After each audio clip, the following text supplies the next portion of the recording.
Okay, so Diet Coke is cracked. Let's get started. So a few things that you want to be aware of as far as the announcements. This week we're going to be working on hypothesis tests, and we'll do practice problems on Thursday. We won't quite finish the hypothesis test. We'll do a little more about that on Thursday too. Things to be aware of: exam 2 is due tonight at midnight. The homework 7 should have opened up, so you can start on that. And that'll be on hypothesis test. So any questions on kind of those things, administrative stuff? All right, good. So what we want to do today is we want to look at hypothesis testing. Try to motivate this by kind of bringing together what we were doing in activities 3 and 4. So kind of the general concept of inference is that we have some population that we want to make generalizations about. So in activity 3 and 4, our population of interest were all the possible snowbirds that were going to fly, right? And what we did was we went ahead, we took a sample,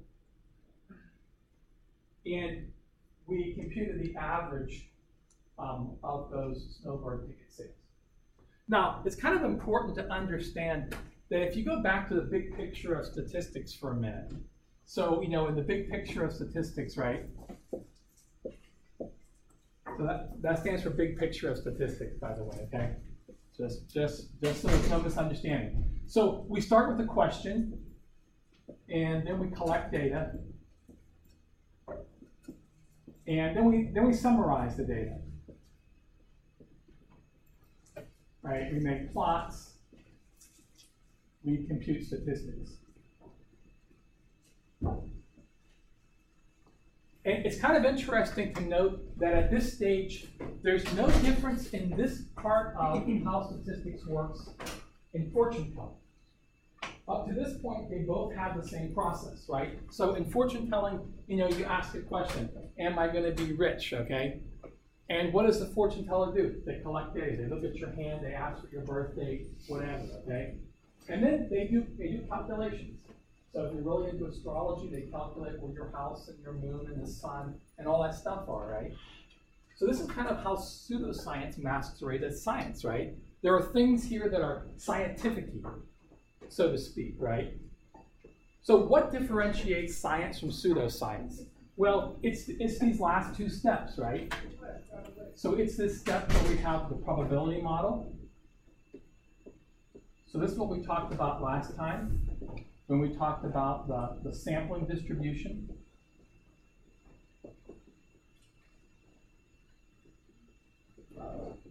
And finally, this last stage, inference. And we're going to start talking about this today.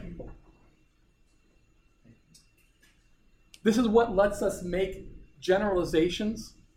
So because this next step that we want to do, right, we want to make generalizations about the population from the sample. This is what lets us do it in a way that has a rational basis. That probability model is really very mathematical. We don't have that in fortune telling. So this is why we don't have, fortune tellers on retainers for companies, right? We have data analysts. Now, it's really important to understand that this leap from the sample to the population is a huge leap. And if you look at this picture, it might seem really straightforward. You might say, that makes perfect sense. You take a sample, you generalize from the sample. But how we do this is really kind of interesting.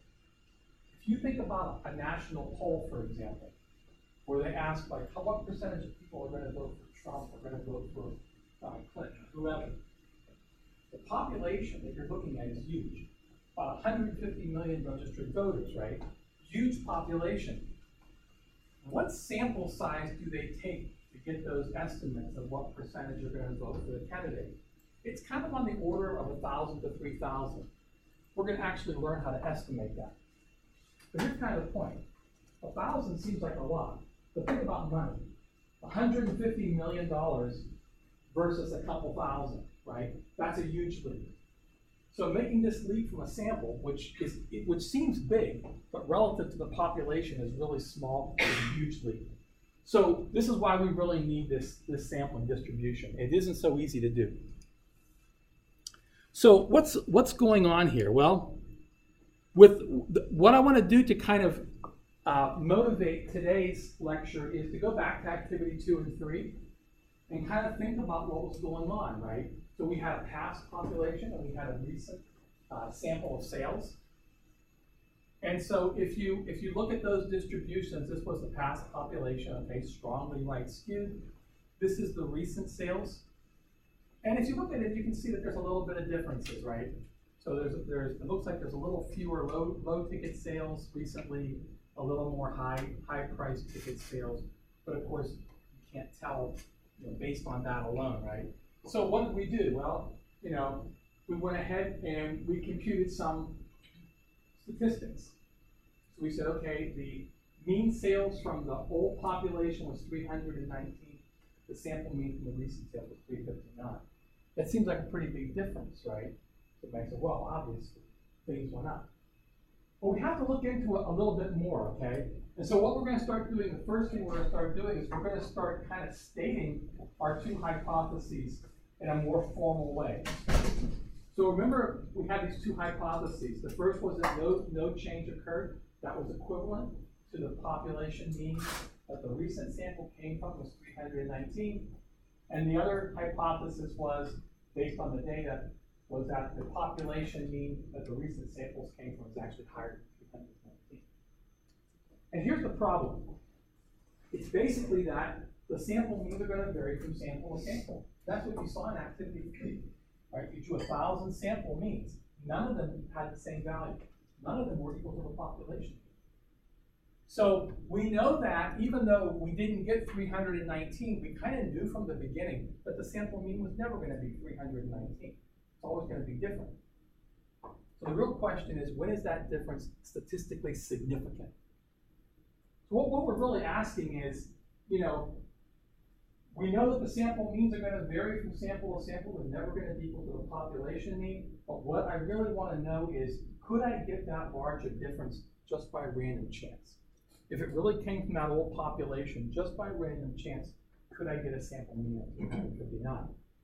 Or is there something really going on, right? So sometimes you hear people talk about signal versus noise, right?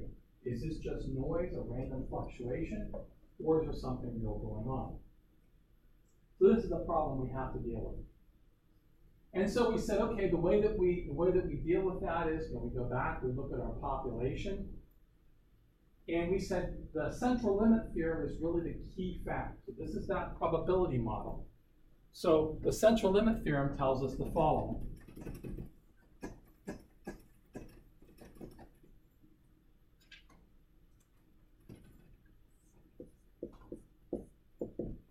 So first of all, we have to make sure our sample size is big enough. We have a right skewed distribution. But in activity 4, you had a sample size of 150. That's big enough, right?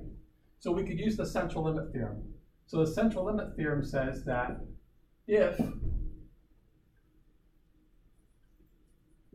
a sample of size n comes from a population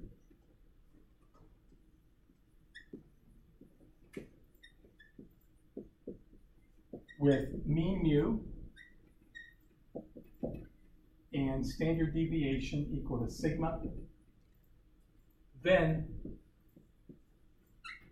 the sample means come from a normal distribution with a mean mu and a standard deviation of sigma divided by the square root of n.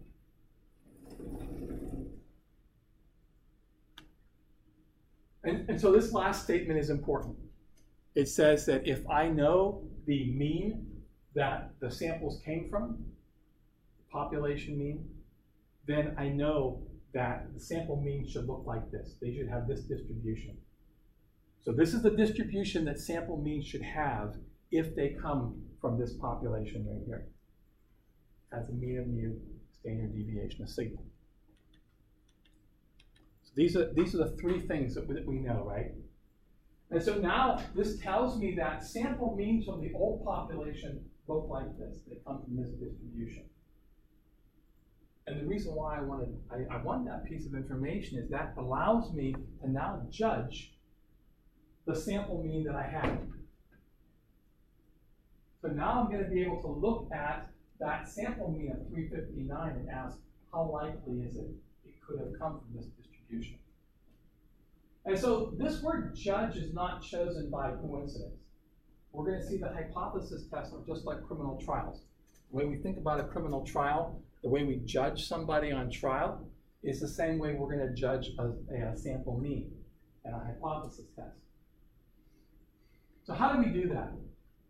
So we said, okay, if the recent sample came from the past sales, we want to know how likely is it we could have got a sample mean of 359. We know that if the sample means came from the past sale, they have this distribution. And so this is what sample means should look like with a sample size of 150 if they came from the old distribution. All right? So now what I want to do is I want to look at 359. Do it by hand. So I want to look at 359,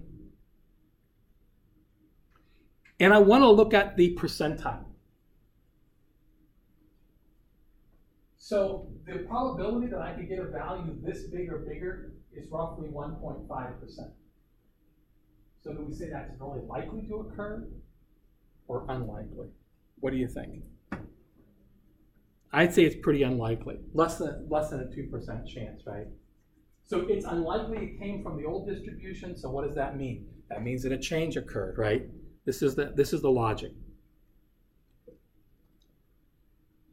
So this is kind of the thinking behind hypothesis tests. We start off assuming that no change occurred. That tells us what the mean of that distribution is. Knowing that, I can figure out what sample mean should look like if they come from the old population. I can look at the one that I have, calculate the percentile, and see how likely is it that it came from that distribution. And based on that answer, I can figure out whether or not a change occurred. So any questions on kind of like the basics, the logic, what we're doing? Everybody's good? Okay, so let's kind of put this into a more formal sort of process here. So the first thing we're going to do is we're going to state the hypotheses. So it turns out that we always have two hypotheses about the sample mean. So first, we have a belief about what the value was, maybe based on past data. This is called a null hypothesis. So in our case, we said that no change occurred, so what do we believe? We believe that recent sample came from a population where the mean is exactly the same as the past sales, right? In other words, the recent sales are just a sample from the past sales. Notice the word null. Null means nothing. No change occurred, no effect, right? Saying that we got this difference, but it was just by random noise, by random chance. Now we had the recent sales, right? And based on the recent sales, we said, well, we think a change occurred. So now we have a new hypothesis. This is the alternative hypothesis. It said, no, a change has occurred, and in fact, population means greater than what it was. So those were our two competing hypotheses. That's what we start off with. So this is how we judge the mean. And so this analogy with a criminal trial is a really good idea. So it's a really good analogy.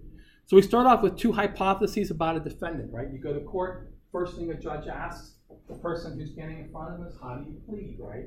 That sets up the two hypotheses. The null hypothesis is that nothing happened. The person's innocent.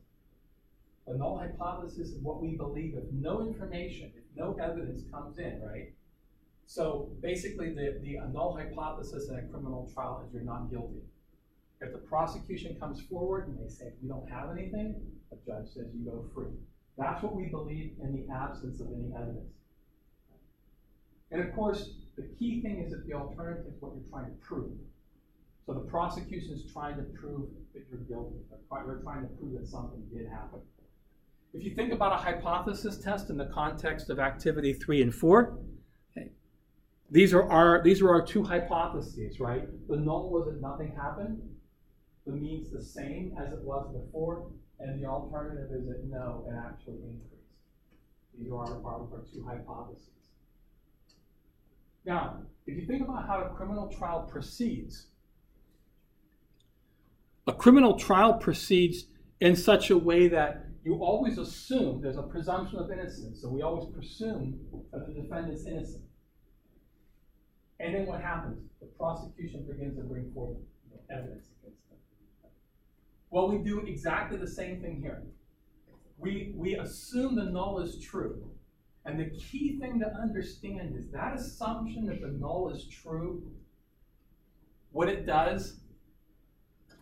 So if we look at this, okay? If we assume the null is true, the null hypothesis is true, this means that the mean is equal to 319 or whatever value we choose. And the idea is that this implies a distribution. So this implies that the sample mean has a normal distribution with a mean of 319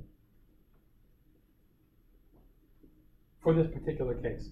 So notice that this assumption leads to this consequence.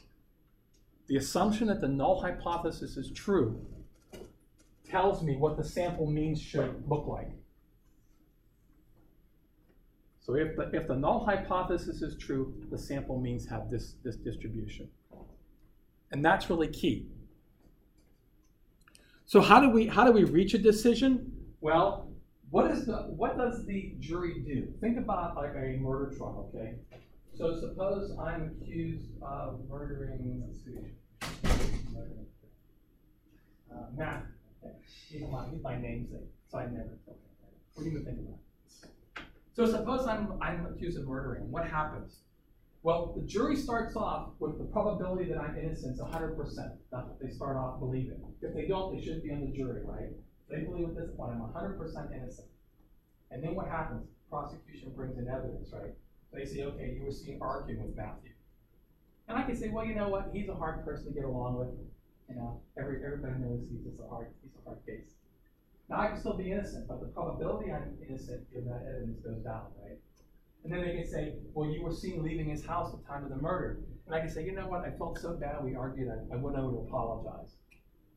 Now that could be true, right? I could still be innocent. But now the probability that I'm innocent given both of those pieces of information goes down. And then they find the murder weapon at my house with my fingerprints on it, okay? So now what happens? The probability that I'm innocent given all this new information goes down, down, down, to the point where finally people say, we don't believe you're innocent anymore. We don't believe the null hypothesis, right? And then I'm convicted. Well, that's exactly the same thing that goes on here.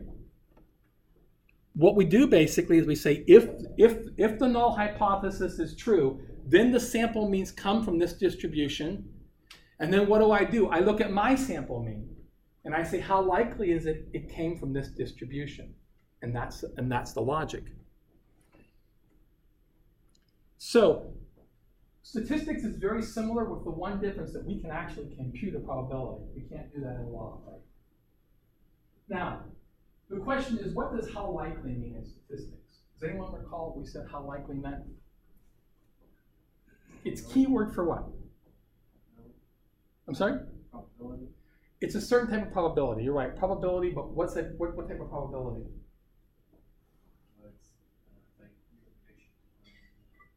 So here's one way to consider it, right?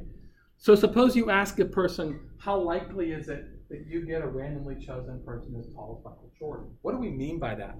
Well, we're actually kind of looking at the distribution of heights, okay?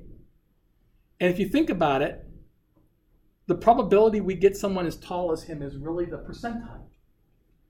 So he's basically 3 standard deviations above the mean, right? So we know the probability that we could get someone as tall as him or taller. The upper percentile is less than 0.15%. That's not very likely, right? So this is the idea that how likely is the same as the percentile for the value. That's how we judge how likely it is. We never talk about the probability of getting that value exactly because that's 0. But we can talk about the percentiles. So this is how we're going to judge the sample mean. This is how we're going to tell how likely. We know that if the null hypothesis is true, it came from this distribution. And actually, we know in our problem it's like 18.6, okay? We know that the sample mean had to come from this distribution, and now I can judge the actual observed sample mean and ask how likely that is. And that's a straightforward stat crunch problem that we've done a lot of times. So how do we do that? Well, let's go ahead and see how it works. So we ask, how likely is it that we could get a sample of size 150 with a mean of 359 if the population mean was 319? And so again, this is the key point. Assuming the null hypothesis is true tells us that the sample means from that population have to come from a normal distribution that looks like that. So I go ahead, I plot those out, and what I do is I look at the upper percentile for 359, right? The probability that I could get a sample mean of 359 or greater ends up being really, really small. So when you go through StatCrunch, it's less than 1.5%. And you kind of have to ask, like, what's too unlikely, okay? Usually in statistics, that rule that we use for the p-value of 5% is usually pretty good. So here the probability is less than 5%. We'd say that's unlikely to occur by random chance. So what would we conclude? We would reject the null hypothesis, and we'd say change actually occurred.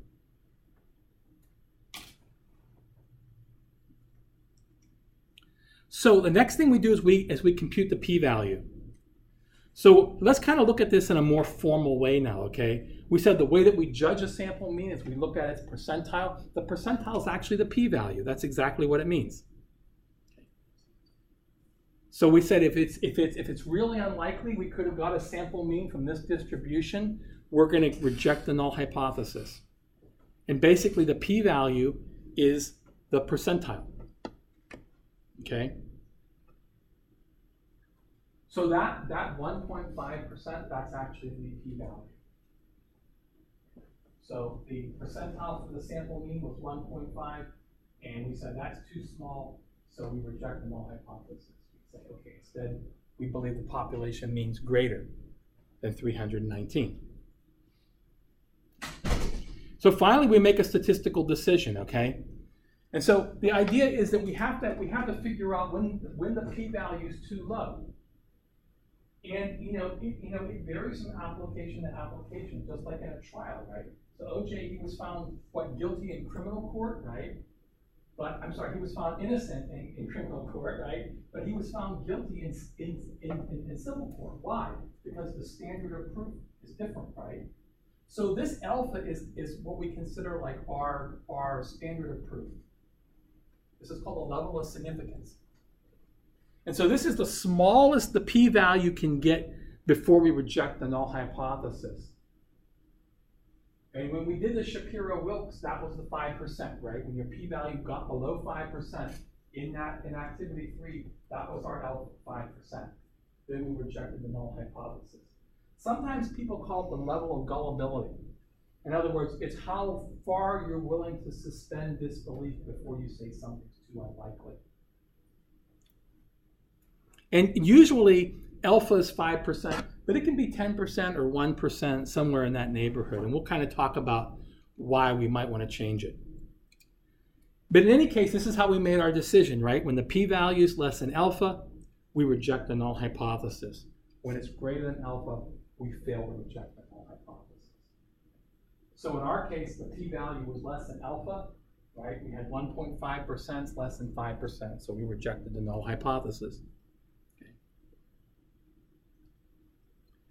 So the last thing you have to do is you need to state a conclusion. So this part's important. When you run hypothesis tests in real life, then you have to communicate your findings to ordinary people, right, who don't know statistics, who hate mathematics, who are going to be confused if you start using technical jargon, right? So here's how we state our conclusion. When we reject the null hypothesis, basically it has three parts. We start off saying at a significance level up. In other words, we have to tell the people what our standard of proof was, right? So we go ahead and state our value of alpha. Then we say there is sufficient evidence to conclude that the alternative is true. And we're going to state the alternative hypothesis in ordinary language. Now, if we think about the activity 4, what would we say? Well, we'd say at a significance level of 0.05, we find there is sufficient evidence to conclude. And remember what the alternative was. Mu is greater than 319, right? So let's kind of morph that into everyday language, right? So that the mean ticket sales, which is mu, are greater than $319. And I should really put dollar signs here. We should put units, right? That's how we would say it. It's equivalent to a jury coming back and saying, at the burden of proof required for this court, sometimes they say beyond a reasonable doubt, right? We conclude we find there's sufficient evidence to conclude the person is, and the alternative is guilty, right? That's what we say in court law. Notice that we never say what the person actually is. We don't know if they're innocent or guilty. We just say based on the data, this is what we conclude. Okay, if we fail to reject the null hypothesis, notice the language is exactly the same, except now you say we find there is not sufficient evidence to conclude the alternative is true. It might be true. If you think about criminal trials, right? You've seen people that are guilty of sin, okay? And yet, why did they get off? Not because they're innocent, but because the prosecution wasn't able to prove it, right? They didn't provide enough evidence. And that's what we're saying. We're not saying that the null is true. We're not saying that the alternative is true. We're saying there's not enough evidence to overthrow the alternative. Overthrow the null.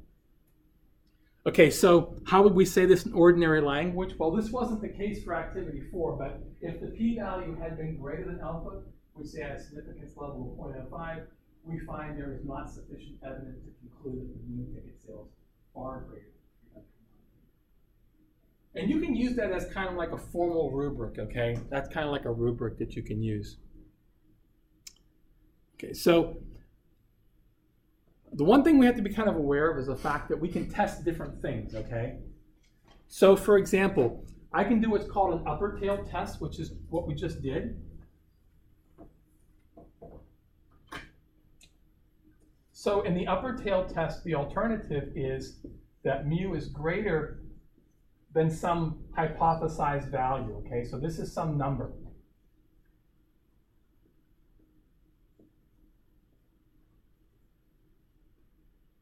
That we believed the mean once was. So in our example, right, this was $319.06, okay?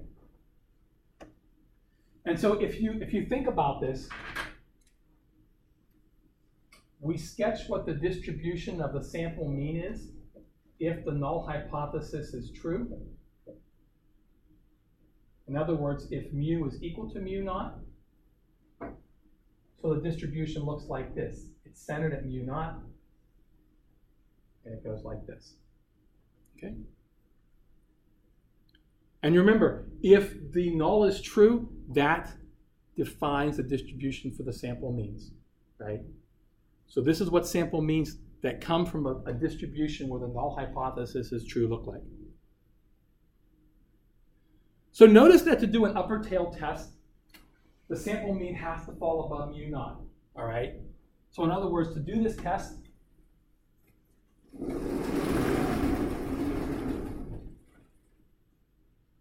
So to try to prove that this comes from a population where the real mean is greater than mu naught, the sample mean better be above mu naught, right? Otherwise, it makes no sense. If you're trying to prove that mu is greater than mu naught and your sample mean's down here, that's kind of ridiculous, right? So now all we're going to do is we're going to compute the p-value, which is the probability in the upper tail. Notice something important. Notice the direction of this inequality.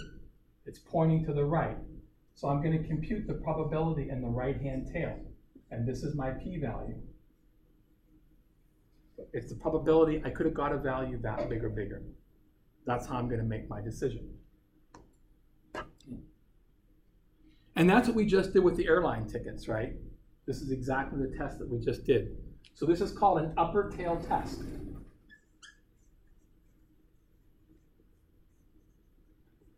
Because the p-value comes from the upper tail of my test statistic, my x bar here from my sample. So this is the x bar from our sample. This is our evidence, so to speak. Okay. I could do a lower tail test. So in a lower tail test, here, I'll do it over here so I can put the two tails between. So in the lower tail test, the alternative is that the mean is less than the hypothesized value.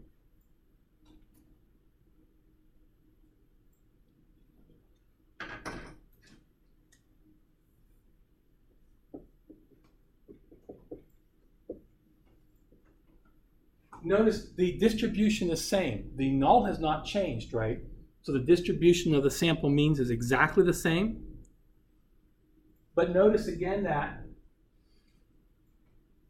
this is the distribution of the sample means if the null hypothesis is true. And notice that x bar is going to have to fall. The actual sample mean I'm testing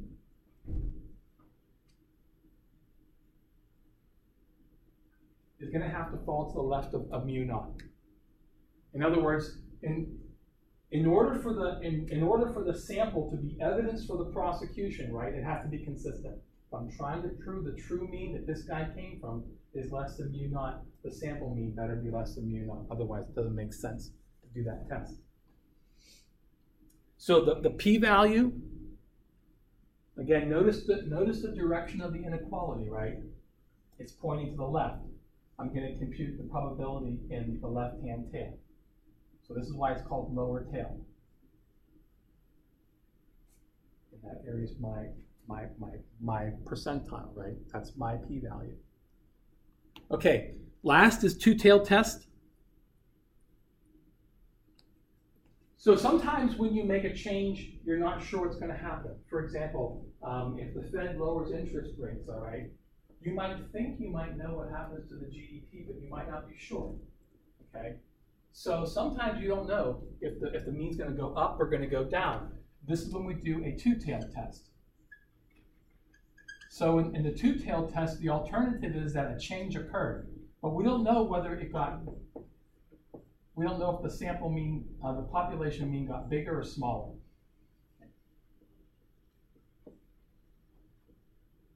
And again, the distribution for the sample means under the null hypothesis is exactly the same.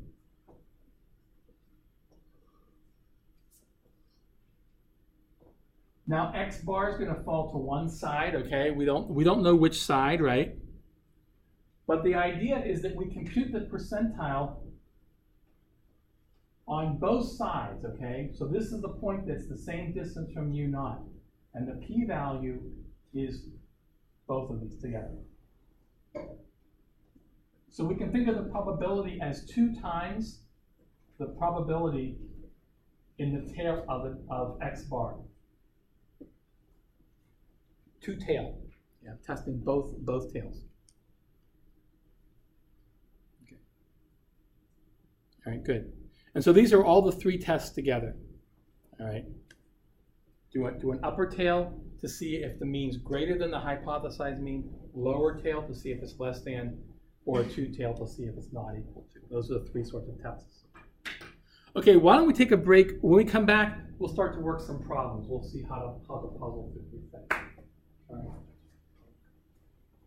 right. When we come back, I'll start to roll off with you, okay? Yep. All right, thank you.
Can I erase this? Does everyone have this?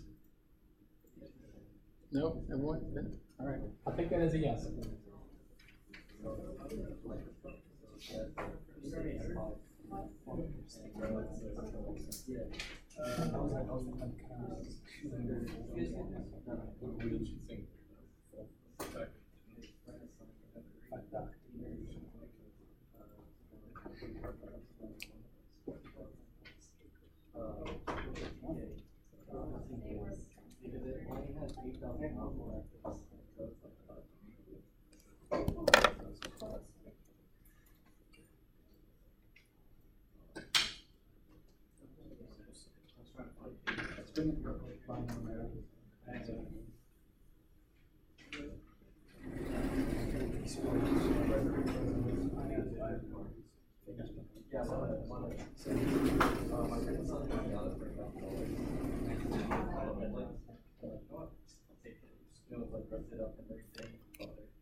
All right. So we're gonna do hypothesis tests different ways, but these are the general steps that we're always going to follow for the most part. Let me see if I can get this right here. Okay.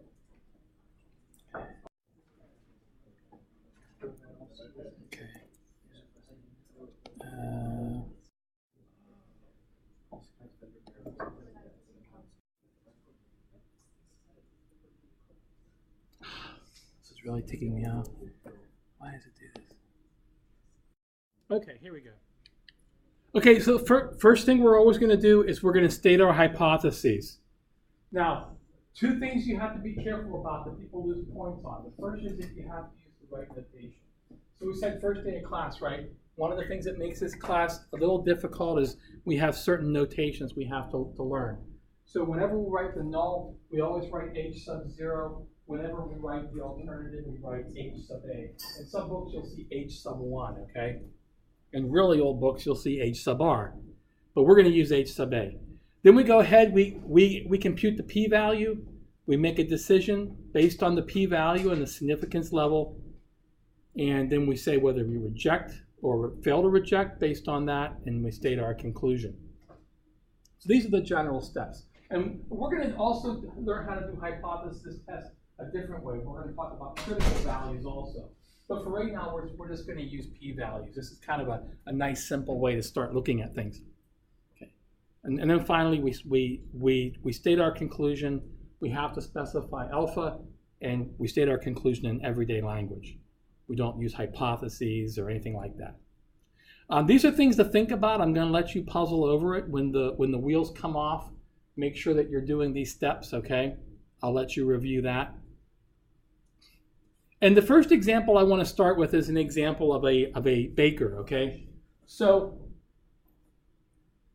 this notion of a criminal trial is not far-fetched. In fact, when people bring class action lawsuits, they actually use statistical evidence in exactly the way that we were discussing. So this is an example where you have a baker, Bardo, and he claims that his average weight in his loaves of bread is 16 ounces, has a standard deviation of 1 ounce. And his customers start suspecting that maybe Bardo's shortchanging him. So a bunch of them get together and they weigh their loaves and they find out it's less than 16 ounces. And so we want to go ahead and run a hypothesis test at this level of significance to decide if Bardo's ripping off his customers. So let's kind of puzzle through this, all right? The first step we always do, I'm going to call this step 0, is we have to write down the given information.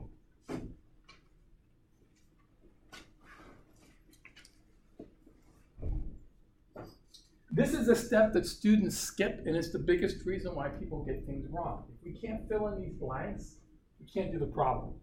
So there's going to be two things about the population we need to know, two things about the sample we need to know, and two things about the test.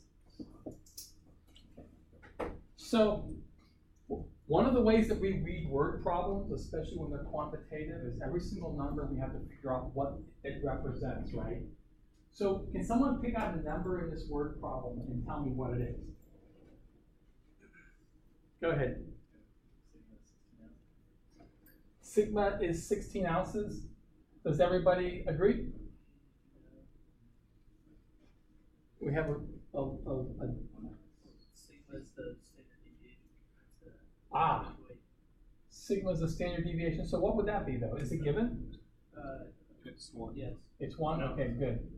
What is 16? So what is mu? It's mu. It's a population mean. So here's how you can remember it. Mean mu, right? Standard deviation is sigma. So let's start. See how they did that? The same letters, right? Okay, good. All right, so that's everything with the population we need to know. What do we know about the sample? Do we know anything? Better, right? What do we know about the sample? Go ahead. We know the sample size is 9. All right, so sample size is 9. Okay. What else do we know? Anything else? We know its average, the sample size average. We know the sample mean, right? So we know that the sample mean here is 14.6. And what do we know about the test? Do we know anything about the test at all? What do you think? Alpha? Okay, and where is alpha? 0.05. Is there anything else that we know about the test? There's actually something that's kind of implicit. We don't have to know it at this stage, but do we know the type of test we're running?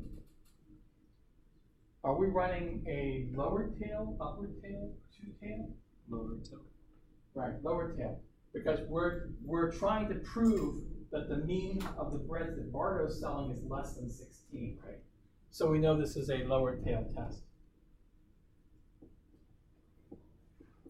All right, good. So this is all of our given information. So the next thing we have to do is we have to write our hypotheses, right?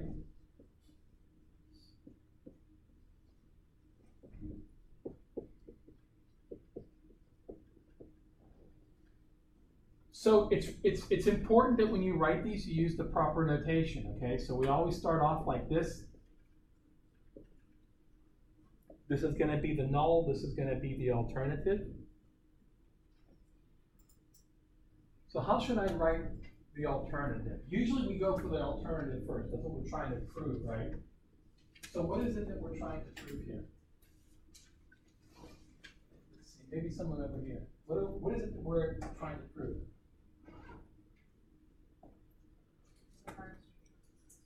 I'm sorry? Yeah, how do we say that in notation though, right? How do we put that in statistical line? Average as where that actually is. If he's ripping it off, that's not true. It's not true. No, he's saying that this is like, it's going to be 16, but really it's 14.6. He's saying it's greater than it actually is. Okay, so let's kind of start with your observation, which is correct. He's trying to prove he's ripping off, right, the customers. So what would that mean about the mean? What is the claim? What are they trying to prove? If he's ripping off his customers, how am I going to say that? The mean's lower than what he stated it. Exactly. So the alternative here is that the mean is less than 16. This is when he's ripping off his customers, right? When the average weight's less than 16. So the alternative, we can write it as equals 16. If you want to, I usually write it this way, okay? But you don't have to, and the book in fact uses equal. If I can show equal, I can show greater than or equal to, okay? So you don't have to write it this way. The book writes it this way. Okay, so those are our two hypotheses. So let's go ahead now and compute the p-value. So to use the p-value, we're actually going to use this step right here. We're going to use the central limit theorem. So if we have a sample of size 9, and the null hypothesis was true, the mean was really 16, and the standard deviation was 1, the sample means from this population should be normal. They should have a mean of 16 and a standard deviation of 1 divided by the square root of 9, which is 3, right?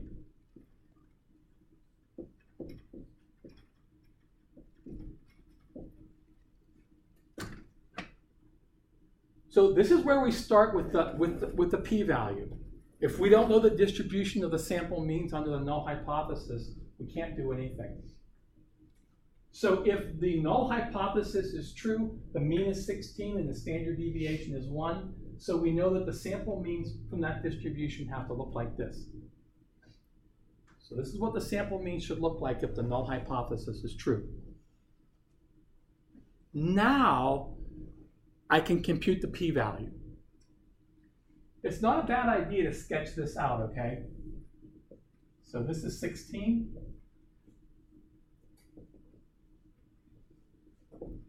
These are the sample means if the null is true. This is our sample mean. And I'm going to compute the probability in the left-hand tail. I'm doing a lower tail test, right? So I'm computing the probability in the lower tail of my sample mean. So we can do that in StatCrunch, right? the way we do this in StatCrunch,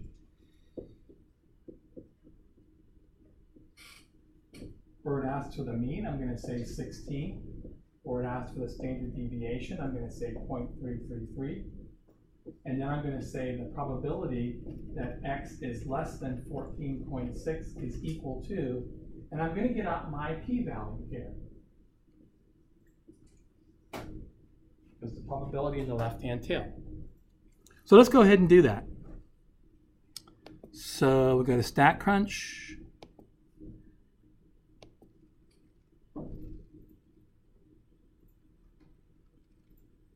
Let me ask you a question. What do you think the answer should be? Does anyone have a kind of idea? You can actually answer this question without having to do any calculation at all. What do you think the answer is? I'll give you a hint. Empirical rule. It's going to be around 0.3. What's that? Around 0.3. What will be around the point? The p-value? The p-value. So how do we get 0.3? It's in between the second and third. Oh, be careful. This is a standard deviation. Is that? Oh. Okay. Because remember, the standard deviation is the standard deviation of x bar, not x, right? So this is a really important point. So how many standard deviations is this away? Tons, right? It's more than 3 standard deviations, because this is the standard deviation, right, for x bar. That's what I'm looking at. So is this thing likely or unlikely? It's more than 3, very unlikely, right? So if you actually compute this out, right, so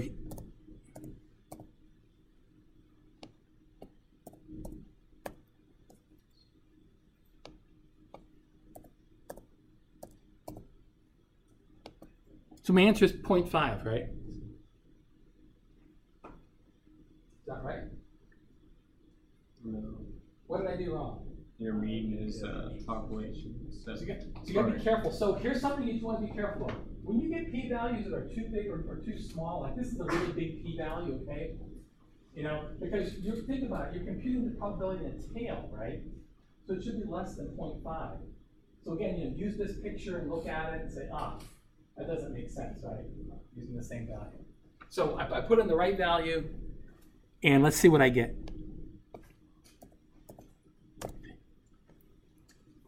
Notice you can't see the area, it's off the scale, right? So this p-value has 4 zeros. 1, 2, 3, 4. That's my p-value. So what am I going to conclude? Unlikely that he's just making a mistake and making them a little too light. Oh yeah, okay. So let's go ahead. Step 4, we're going to state our statistical conclusion, right?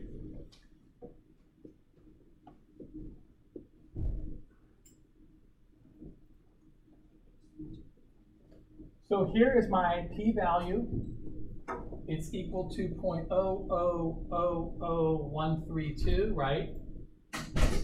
My alpha is 0.05. So the p-value is definitely less than alpha. And so what am I going to do? When p is less than alpha, what do I conclude? Do I reject the null or fail to reject? If it's really unlikely, this could have come from the distribution that the null would have given me, right? I'm going to reject the null hypothesis. So remember, when the p-value is less than alpha, we reject the null hypothesis. And sometimes there's a little rhyme. People say when the p-value is too low, h naught must go. So if that helps you. So finally, we go ahead and we state our conclusion, which is different than our statistical conclusion. So we say at a significance level of 0.05,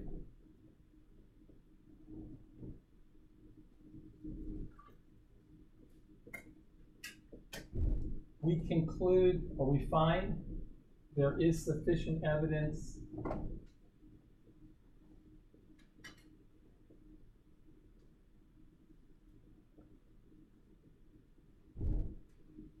to conclude the average weight of Bardo's loaves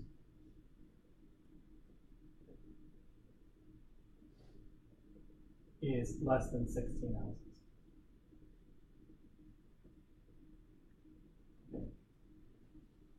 So we're saying at a significance level of 0.05, there is sufficient evidence to conclude the alternative is true.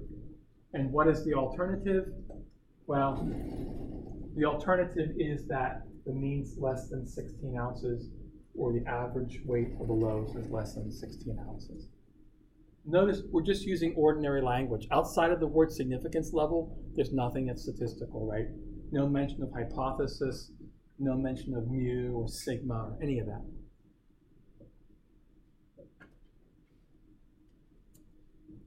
And we're done. So what questions do we have about hypothesis tests? What questions do we have?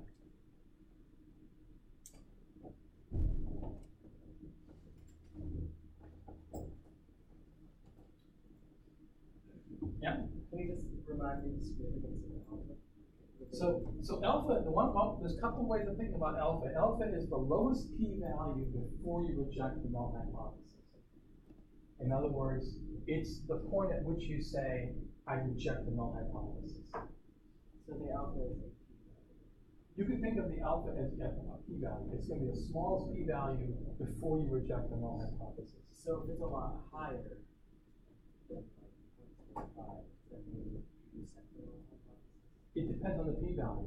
But you know, if you begin to set alpha really high, then it's actually more likely you're going to get a p-value and reject it. And basically it's the same as saying if you set the standard of proof really low, a person is probably going to be found guilty. So a high alpha is like a civil court, a low alpha is like a criminal court. How do you determine? It depends, okay? Notice what happens. When you reject the null hypothesis, you're saying something's happened. If you go back to the airline activity, what would be the consequences of them finding that p-value is 1.5%? Well, if their alpha is 0.05, they have to believe there's an actual change. And they're gonna do something. If they really believe that there's a change in the ticket prices, if they think snowbirds are buying more expensive tickets, they're gonna react. The market reacts like that. So what are they gonna do? They're gonna start taking out ads in AARP, right? They're gonna start making a marketing strategy. They're gonna try to target older people who they know travel. Well, that costs money. So they don't want to spend that money unless they're absolutely sure.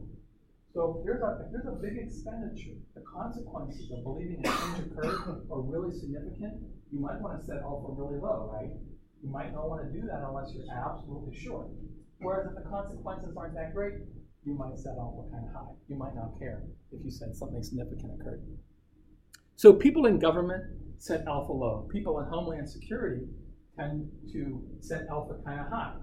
They would rather have a false alarm, right? If you're thinking about a terrorist attack, okay, I'm going to set alpha pretty high because I would rather have a false alarm than miss something. And we're going to talk about that more on Thursday. That's a really good question. Other questions we have. So what could Bardo argue in his defense? What might he say? He can't argue on statistical grounds, right? He's dead in the water statistically. What did he argue? If you were Bardo, what would you say? What's that? Well, no, we're assuming that so there is kind of an issue of data collection, right? How did they weigh them so that they have the packaging on or not? Could they argue other things about data collection? What if everyone took all those 9 loaves of bread from one batch? What they got them at the end of the day, Right, so there's all sorts of arguments. So notice that data collection is really important. Garbage in, garbage out. If we don't collect the data well, right? If Bardo could prove that somehow maybe the data really wasn't collected well, it really wasn't a random sample representative of what he normally did, he might be able to argue that he's safe, right?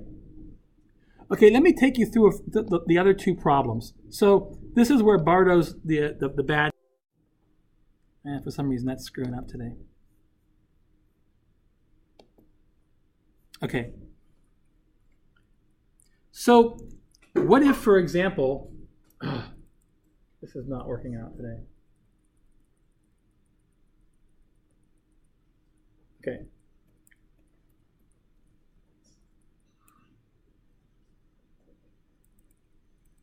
Sorry, this is acting up today. Okay. So what about this situation? And I'm going to let you puzzle through this. I'll post the answer tomorrow. What if Bardo goes the other way? He says, hey, I don't want to be on Yelp. I don't want to be in public, on social media. And he goes the other way. And now he's putting too much, right, in his loads. Well, that's also equally bad. Okay? So maybe now he's weighing his loads and find out that they're on average they're too great. Well, that isn't good either. He's ripping off himself, right? So this is going to be an example of an upper tail test. I want you to work through that. It'll be the same sort of method we did here, right? And notice that the last possibility is really kind of the best possibility. This is a two-tailed test. So here, Bardo is making sure that he's not either ripping off himself or the customers, right? So notice that you can take the same data set and you can do 3 different tests with it, okay? So the lower tail test is that mu is less than 16 ounces. This is where he's, ripping off his customers, right? So this is where the customers are being shortchanged.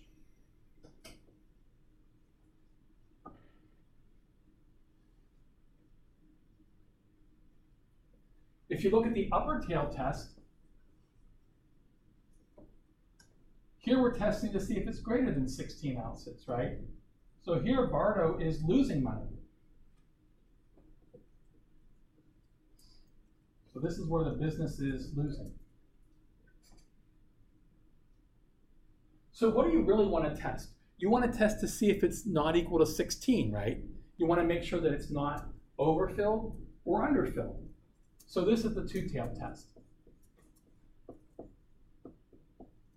This is the alternative, by the way, right? So the alternative is to test that it's not equal to 16. Okay. So this is going to check if I'm underfilling or overfilling, okay? And this is the way businesses are run. You either want to rip off the customers and end up trouble for this. If you ship your product across state lines, it becomes a federal offense if you don't live up to your claims, okay? So you neither want to end up in federal court, nor do you want to end up in bankruptcy court, right? So the way that you do it is you make sure that you're just around 16 and everybody's happy. Okay, that's pretty much all for today. Any questions before we end? All right, Thursday we'll talk a little more about some hypothesis testing and we'll do some problems. So bring your laptop. All right, thanks.